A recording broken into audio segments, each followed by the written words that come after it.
وعلى آل سيدنا محمد وأصحاب سيدنا محمد وبارك وسلم. اللهم صل على سيدنا محمد وعلى آل سيدنا محمد وأصحاب سيدنا محمد وبارك وسلم. حضرات علماء کرام، بزرگان دین اور میرے ایمانی بھائیوں اور عزیز بچوں، آج یہاں مکتب کا بچوں کا یہ پروگرام تھا اور میں نے کئی مرتبہ اس میں حاضری دی ہے، بلکہ ہمیشہ ہی حضرت مفتی صاحب علیہ رحمہ کے ساتھ حاضر ہوتا رہا اور پچھلے سال بھی حاضر ہوا تھا، پروگرام سنا تھا. لیکن آج کچھ ایسی مصروفیات تھی، 2-3 پروگرام تھے. ایک پروگرام ٹانڈا میں تھا، ہمارے اس علاقے کی عظیم شخصیت حضرت شیخ الاسلام مفتی عبدالغنی ازہری صاحب نور اللہ مرقدہ، ان کو خراج عقیدت پیش کرنے کے لیے تعزیتی مجلس قائم کی گئی تھی، تو دن کو اس میں شرکت کی. اس کے بعد عصر کے بعد پروگرام تھا گجر نگر میں مدرسے کا دستار بندی کا، وہاں تھا میں، تو اس لیے معذرت خواہ ہوں کہ بچوں کا پروگرام میں نہیں سن سکا. اور میں اگر سن لیتا تو میرے لیے بڑی سعادت کی بات تھی کہ نہیں معلوم ہے یہ بچے جنہوں نے یہاں پروگرام پیش کیا ہے آگے اللہ ان سے کتنا اپنے دین کا کام دے گا، کیا کیا ان کے اندر اللہ نے خوبیاں چھپائی ہوئی ہیں جو آگے ظاہر ہوں گی. لیکن میری بدقسمتی رہی ہے قسم کی کہ میں نہیں سن سکا. میں یہی سمجھتا ہوں کہ جو پہلے پروگرام سنے ہیں میں نے ان سے بہتر ہی ہوگا. کیوں؟ اس لیے کہ اس سے پہلے جتنے پروگراموں میں نے شرکت کی ہر سال جو ہے وہ پہلے کے مقابلے میں اچھا ہی پروگرام ہوتا تھا. اللہ سے دعا کریں کہ پروردگار اس درسگاہ کو تا قیامت جاری اور ساری کرے، اور جتنی بھی درسگاہیں ہیں، مدارس ہوں یا مکاتب ہوں، اللہ تعالیٰ ان کو قیامت تک جاری اور ساری فرمائے. اللہ قیامت تک ان کو آباد فرمائے، سرسبز و شاداب فرمائے. اور جن بچوں نے یہاں پروگرام میں حصہ لیا اور جنہوں نے قرآن پاک مکمل کیا، بچوں اور بچیوں نے، ان کے لیے بھی دعا کریں کہ پروردگار ان کے اس پڑھنے کو قبول فرمائے اور ان کے والدین کی طرف سے بھی قبول فرمائے، ان کے اساتذہ کی طرف سے قبول فرمائے، مسجد کی انتظامیہ کی طرف سے قبول فرمائے، مسجد کے اندر تعاون کرنے والوں کی طرف سے قبول فرمائے، اور سب کے لیے پروردگار اس کو نجات کا ذریعہ بنائے. میرے ایمانی بھائیوں، یہ دنیا دارالعمل ہے، یہاں پروردگار نے ہمیں کچھ کرنے کے لیے بھیجا ہے، ایک کام دے کر یہاں ہمیں بھیجا ہے. انسان کو مختلف منزلوں سے، مختلف مراحل سے گزرنا پڑتا ہے. ایک وقت وہ تھا ہمارا یہاں دنیا میں نام و نشان نہیں تھا، پھر اللہ نے کرم کیا، ہمیں دنیا کے اندر بھیجا.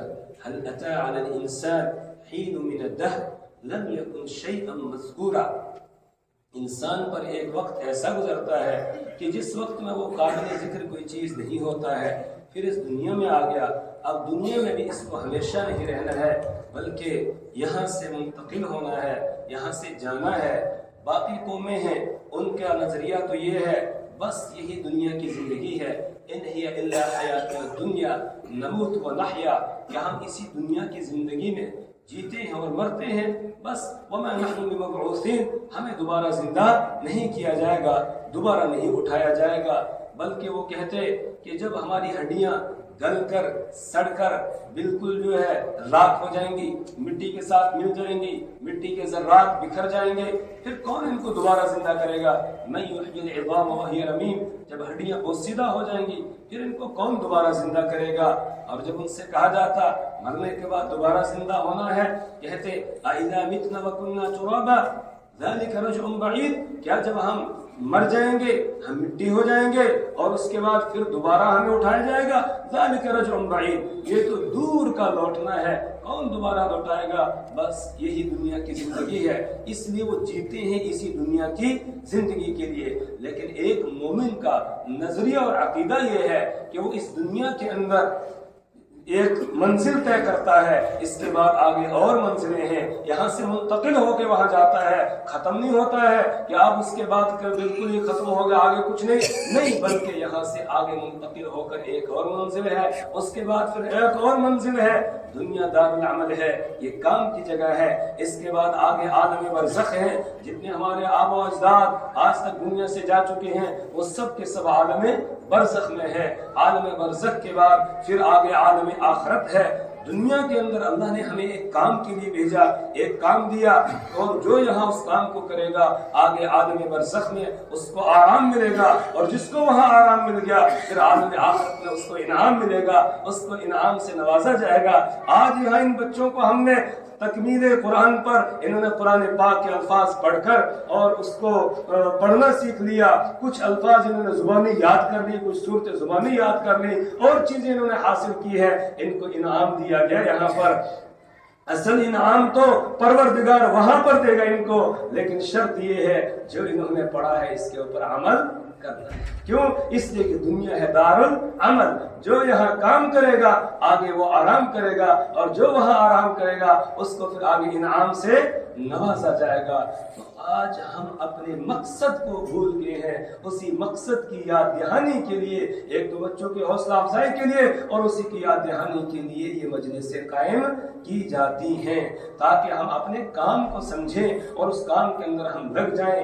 کام کیا ہے؟ یا ایھا الذین آمنوا قوا انفسکم واہلیکم نارا، اے ایمان والو، قوا، تم اپنے آپ کو بچاؤ، انفسکم، اپنے آپ کو، اپنی جانوں کو بچاؤ، واہلیکم، اور اپنے اہل و عیال کو بچاؤ، کس چیز سے؟ نارن، آگ سے۔ کون سی آگ؟ وقودها الناس والحجارہ، جس کا ایندھن انسان اور پتھر ہوں گے، اس آگ سے اپنے آپ کو بچاؤ۔ آج ہمارے یہاں آگ ہے، موم بتی کبھی ہم جلاتے ہیں، معمولی سی آگ ہوتی ہے موم بتی کی، کیا اس کے اوپر ہاتھ رکھنا ممکن ہے؟ کوئی 1 منٹ تک انگلی رکھ سکتا ہے اس کے اوپر؟ اس کو ہم برداشت کر سکتے ہیں؟ نہیں برداشت کر سکتے ہیں۔ وہ آگ جو آگے والی ہے وہ تو اس دنیا کی آگ سے 70 گنا زیادہ تیز ہے، 70 گنا زیادہ تیز ہے۔ جہنم میں پروردگار نے آگ کا عذاب بھی رکھا ہے اور ٹھنڈ کا عذاب بھی رکھا ہے، آگ کا عذاب بھی رکھا ہے اور زمہریر ٹھنڈ کا عذاب بھی رکھا ہے، وہ ٹھنڈ بھی قابل برداشت نہیں ہوتی۔ اب آپ اندازہ لگائیں، یہاں دنیا کی جو گرمی ہوتی ہے یا یہاں کی جو سردی ہوتی ہے اس کو ہم برداشت کر سکتے ہیں؟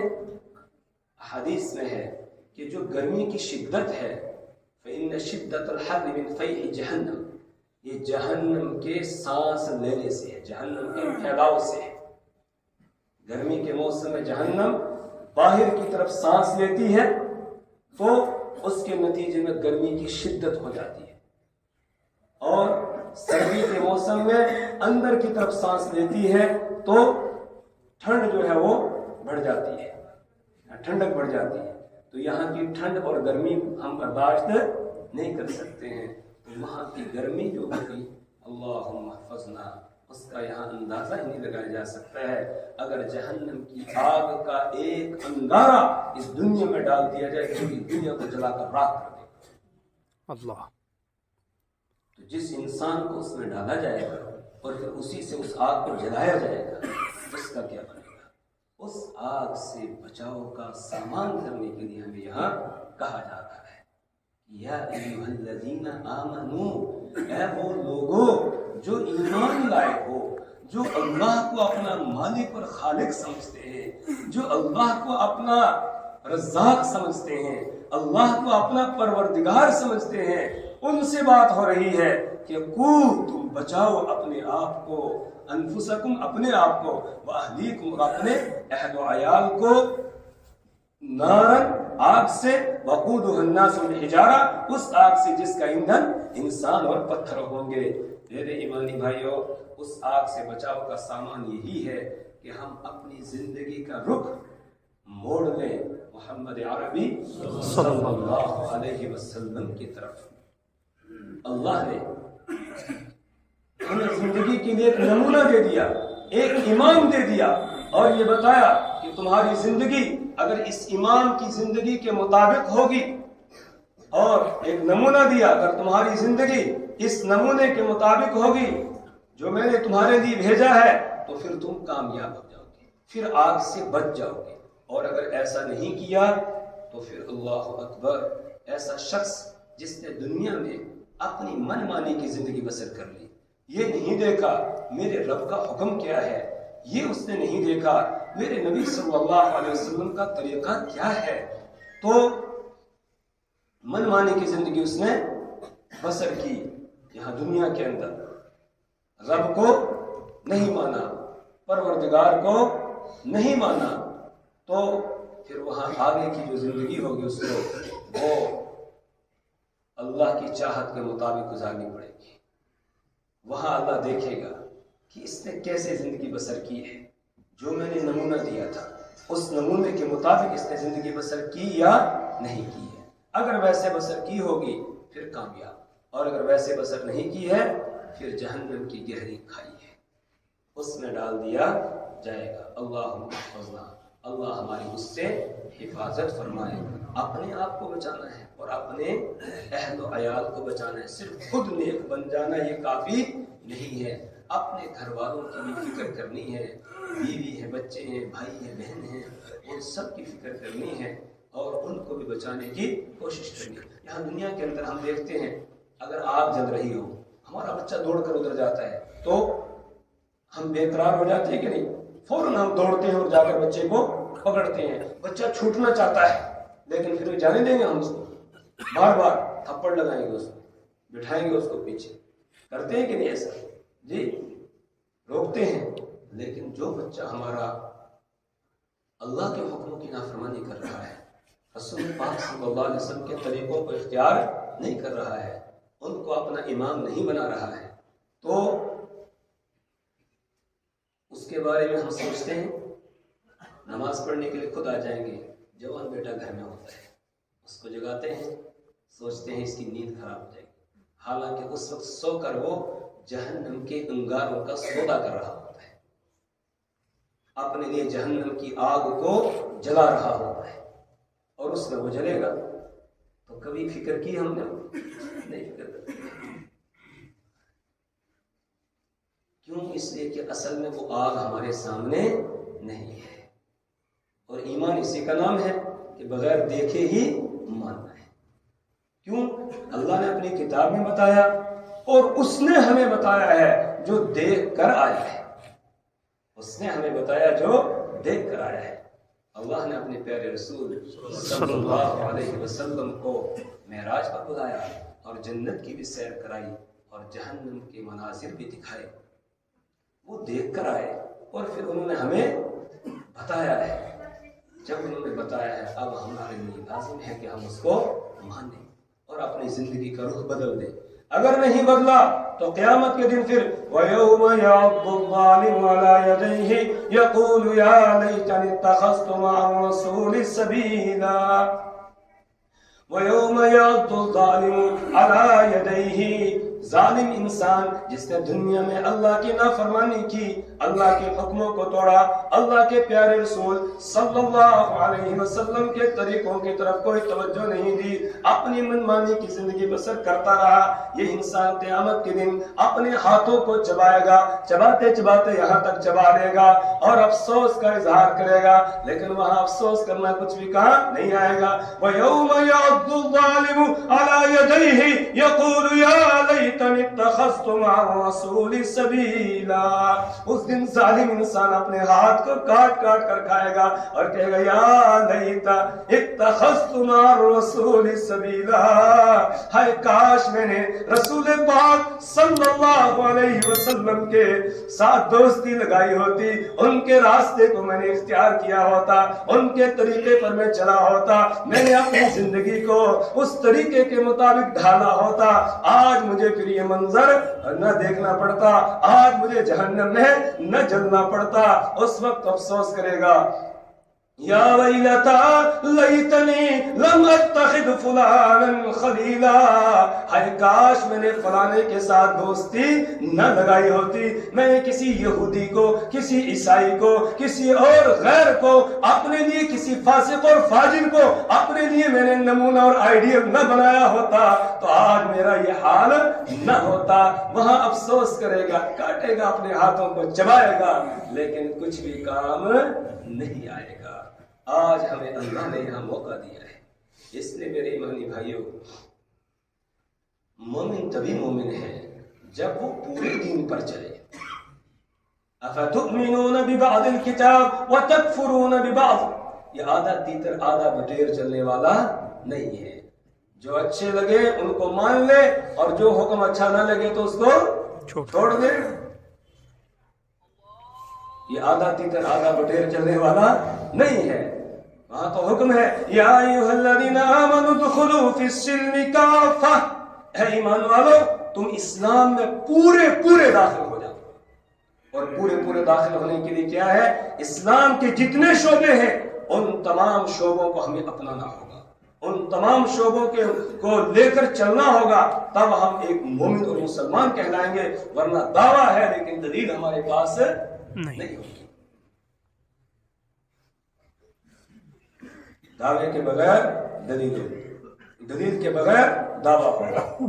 سارے شعبوں کو لے کے چلنا ہے۔ سب سے پہلے نمبر پر ایمانیات، پھر عبادات، اس کے بعد پھر معاملات، اس کے بعد معاشرت، اخلاقیات، یہ 5 بڑے شعبے ہیں۔ سب سے پہلے نمبر پر کیا ہے؟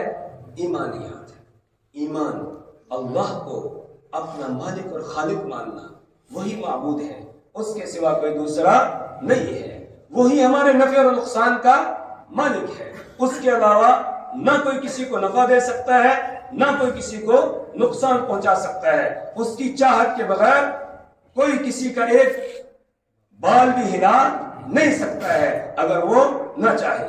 إن يمسسك الله بضر فلا كاشف له إلا هو وإن يمسسك بخير فلا راد لفضله۔ إن يمسسك الله بضر، اگر اللہ تعالیٰ تمہیں کوئی نقصان پہنچانا چاہے، فلا کاشف له الا هو، تو اللہ کے علاوہ کوئی اس کو ہٹانے والا نہیں ہے۔ وَإِن يُرِدْكَ بِخَيْرٍ فَلَا رَادَّ لِفَضْلِهِ، اور اگر وہ تمہیں کوئی بھلائی پہنچانا چاہے، فَلَا رَادَّ لِفَضْلِهِ، تو اس کے فضل کو کوئی واپس لوٹانے والا نہیں ہے، کوئی روک نہیں سکتا۔ وہ کسی کو نفع دینا چاہے اور ساری دنیا کے انسان مل جائے، اس کو نفع کو روکنے پر کوئی روک نہیں سکتا ہے۔ اسی کو رسول پاک صلی اللہ علیہ وسلم نے اپنی دعا کے ذریعے سے سمجھایا۔ ہر نماز کے بعد آپ دعا کرتے ہیں، اللہم لا مانع لما اعطیت ولا معطی لما منعت لا ينفع ذا الجد منک الجد، اللہم لا مانع لما اعطیت، اے اللہ لا مانع، نہیں ہے کوئی روکنے والا، لما اس چیز کو، اعطیت جو آپ دینا چاہے کسی کو، ولا معطی لما منعت، اور نہیں ہے کوئی دینے والا وہ چیز جس کو آپ روک لے، لا ينفع ذا الجد منک الجد، کسی بڑے کی کوئی بڑائی، کسی مالدار کی مالداری، کسی کا کوئی عہدے دار کا کوئی عہدہ، وہ تیرے سامنے کوئی فائدہ نہیں دیتا ہے، کوئی نفع نہیں دیتا ہے۔ اگر نفع اور نقصان اللہ کے علاوہ کسی اور کے ہاتھ میں ہوتا تو پھر وہ کس کے پاس ہوتا؟ کس کے ہاتھ میں ہوتا؟ اللہ کے بعد کس کا مرتبہ اور مقام ہے؟ میرے اور آپ کے پیارے رسول محمد عربی صلی اللہ علیہ وسلم۔ لیکن ان سے بھی کہہ دیا گیا، قل لا املک لنفسی نفعا ولا ضرا الا ما شاء اللہ، قل لا املک لنفسی نفعا ولا ضرا، اے میرے پیارے نبی آپ یہ اعلان کر دیجئے اپنی امت کے سامنے، لا املک لنفسی، میں نہیں اختیار رکھتا ہوں اپنے لیے، نفع ولا ضرا، نہ نفع کا اختیار رکھتا ہوں نہ نقصان کا اختیار رکھتا ہوں، اور جو اپنے لیے نفع اور نقصان کا اختیار نہیں رکھے گا وہ کسی دوسرے کے لیے۔ وَلَوْ كُنْتُ أَعْلَمُ الْغَيْبَ لَاسْتَكْثَرْتُ مِنَ الْخَيْرِ وَمَا مَسَّنِيَ السُّوءُ، اور اگر میں غیب کی باتیں جاننے والا ہوتا، میں غیب دان ہوتا، میں عالم الغیب ہوتا، تو پھر کیا ہوتا؟ وَمَا مَسَّنِيَ السُّوءُ،